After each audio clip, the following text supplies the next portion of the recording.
Hello friends, welcome to my channel. দেশ এবং দেশের বাইরে থেকে যারা আজকে আমার ভিডিওটি কন্টিনিউ করেছেন, প্রত্যেককেই gardener tips with Kamal YouTube চ্যানেলে স্বাগতম। ছাদ বাগানে যে কোনো গাছকে আমরা বড় করে তোলার জন্য নানাভাবে নানা পরিচর্যা করে থাকি। সে যত কঠিন পরিচর্যা হয়ে উঠুক না কেন, ছাদ বাগানে ঠিক তেমনই একটি অত্যন্ত গুরুত্বপূর্ণ ফলের গাছ হলো সাইট্রাস প্রজাতির গাছ। সেই সাইট্রাস প্রজাতির গাছগুলোকে আমরা সঠিকভাবে পরিচর্যা করার জন্য, সঠিকভাবে হৃষ্টপুষ্ট বাড়িয়ে তোলার জন্য আমরা নানাভাবে নানা প্রক্রিয়াগত পরিচর্যা করে থাকি। আর আজকের ভিডিওর আলোচনার বিষয়বস্তু হলো সাইট্রাস প্রজাতির গাছগুলোতে, অর্থাৎ ছোট গাছগুলোতে আপনি কীভাবে পরিচর্যা করলে খুব দ্রুত আপনার ছাদ বাগানের লেবু গাছ বৃদ্ধি হয়ে উঠবে, কিভাবে গাছগুলোর প্রোটেক্টিভ অর্থাৎ প্রতিরক্ষা ব্যবস্থার মধ্য দিয়ে গাছগুলোকে বাড়িয়ে তোলা যায়, তাই নিয়ে থাকছে আজকের বিস্তারিত আলোচনা। না স্কিপ করে কন্টিনিউ করুন।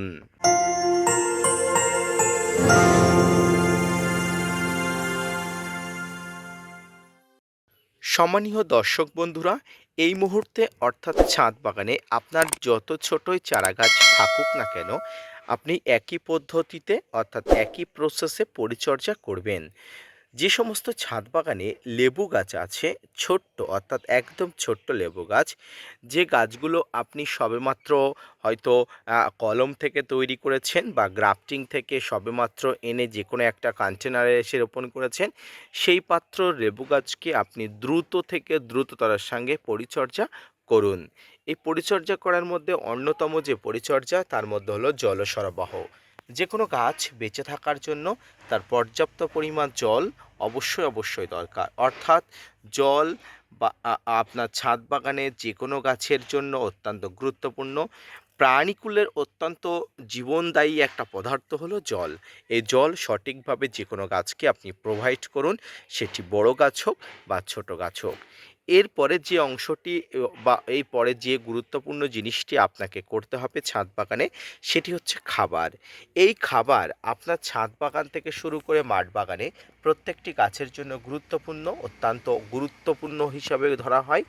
এই খাবারের মধ্যে যে খাবারটি থাকবে, সেই খাবারের মধ্যে যাতে ম্যাক্রো এবং মাইক্রো সমস্ত ধরনের খাবার, সমস্ত ধরনের উপযোগীমূলক খাবার যেন গাছে থাকে, তার যথাযথভাবে কিন্তু প্রক্রিয়াকরণ আপনাকে করতে হবে। অর্থাৎ ছাদ বাগানে গাছ যদি মাটির সঙ্গে কানেক্টেড থাকে, তাহলে গাছ মাটি থেকে তার প্রয়োজনীয় পর্যাপ্ত খাবার কিন্তু টেনে নিতে পারে। কিন্তু যখনই আপনাকে ছাদ বাগানে টবে গাছ রোপণ করবেন বা গাছ রোপণ করার জন্য মাটি তৈরি করতে হবে, সেই মাটিতে যতটা পরিমাণ ম্যাক্রো এবং মাইক্রোনিউট্রিয়েন্ট থাকে, তার যথাযথ ব্যবস্থাপনা কিন্তু আপনাকে কৃত্রিমভাবে তৈরি করতে হবে। কীভাবে কিন্তু ম্যাক্রো বা মাইক্রোনিউট্রিয়েন্ট উপযোগী খাবার তৈরি করতে হবে, আসুন এবার জেনে নিন। যে কোনো গাছের মাটি তৈরি করার জন্য আপনার যে ম্যাক্রো এবং মাইক্রোনিউট্রিয়েন্ট উপযোগী খাবারগুলো আছে, অর্থাৎ নিমখোল, শিংকুচি, হাড় গুঁড়ো, ভার্মিকম্পোস্ট, সর্ষের খোল, বাদাম খোল মিশ্রিত যে খাবার, যে খাবারে আপনার ছাদ বাগান সুস্থ থাকবে, যে খাবারে আপনার ছাদ বাগান বড় হয়ে উঠবে, যে খাবারে আপনার ছাদ বাগান খুব অল্প দিনেই কিন্তু গ্রোথ পাবে, ঠিক তেমন খাবার নিতে হবে। এই খাবার হিসাবে যে খাবারটি প্রথম এবং প্রাথমিক হিসাবে ধরা হয়, সেটি হলো মিশ্র খাবার। এই মিশ্র খাবারের মধ্যে থাকবে নিমখোল, শিংকুচি, হাড় গুঁড়ো, ভার্মিকম্পোস্ট, সর্ষের খোল, বাদাম খোল। এই সর্ষের খোল, বাদাম খোল মিশ্রিত করে আপনার ছাদ বাগানের যে মিশ্র খাবারের রূপদান করা হয়, সেই মিশ্র খাবার আপনার ছোট লেবু গাছগুলোতে প্রতি 2 থেকে আড়াই মাস অন্তর টবর মাটি খুশিয়ে অবশ্যই অল্প পরিমাণ আপনাকে প্রয়োগ করতে হবে। এছাড়াও মাঝে মাঝে আপনাকে কিছু নাইট্রোজেন ঘটিত খাবার দিতে হবে। সেই খাবারটি যদি রাসায়নিক খাবার হয়ে থাকে, কোনো অসুবিধা নেই। নাইট্রোজেন ঘটিত খাবারের মধ্যে, রাসায়নিক খাবারের মধ্যে অত্যন্ত গুরুত্বপূর্ণ হলো ইউরিয়া।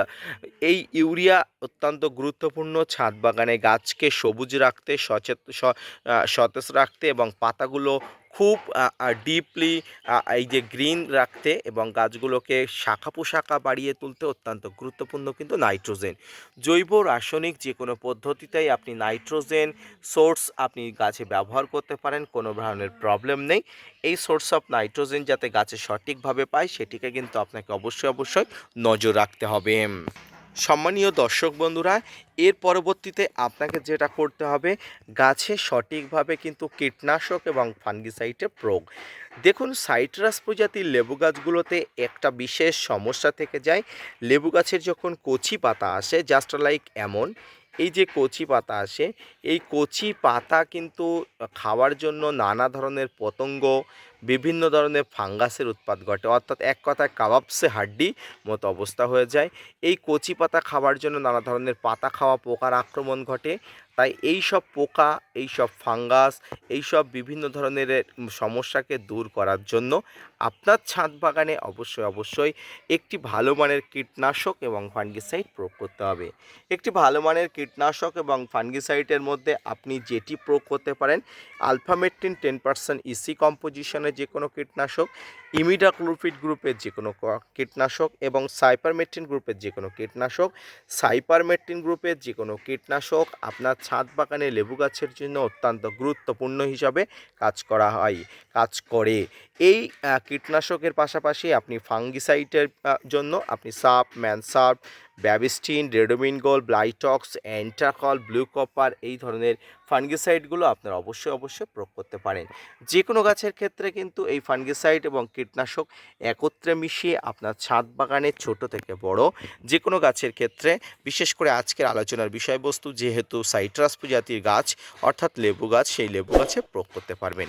ব্যাস এইটুকু কিন্তু আপনার ছাদ বাগানের লেবু গাছে আপনি প্রতি মাসে বা প্রতি সপ্তাহে যদি একটা নির্দিষ্ট টাইম টেবিল করে আপনি প্রয়োগ করতে পারেন, বিশ্বাস করুন, ভরসা করুন, আপনার ছাদ বাগানে গাছ ভালো থাকবে, সুস্থ থাকবে এবং আপনিও ভালো থাকবেন মানসিকভাবে।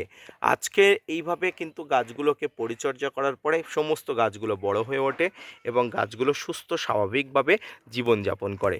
তো সম্মানীয় ফ্রেন্ডস, সম্মানীয় দর্শক বন্ধুরা, আজকের এই ভিডিওটি দেখে আপনার ছোট্ট লেবু গাছকে কিভাবে পরিচর্যা করতে হবে অর্থাৎ কিভাবে বাড়িয়ে তুলবেন, সেটি নিয়ে আপনার যদি কোনো ভ্রান্তি ধারণা থেকে থাকে বা সেটি কোনো আপনার মনের যদি কোনো কনফিউশন থেকে থাকে, আশা করি আজকের ভিডিওটি দেখার পরে সেই কনফিউশন পুরোপুরিভাবে দূর হয়ে যাবে। তো আজকের ভিডিওটি এই পর্যন্ত।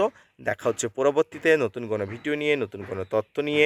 ততক্ষণ সুস্থ থাকুন, ভালো থাকুন, আর হ্যাঁ, অবশ্যই gardener tips with Kamal YouTube চ্যানেলের সঙ্গে থাকুন। ধন্যবাদ।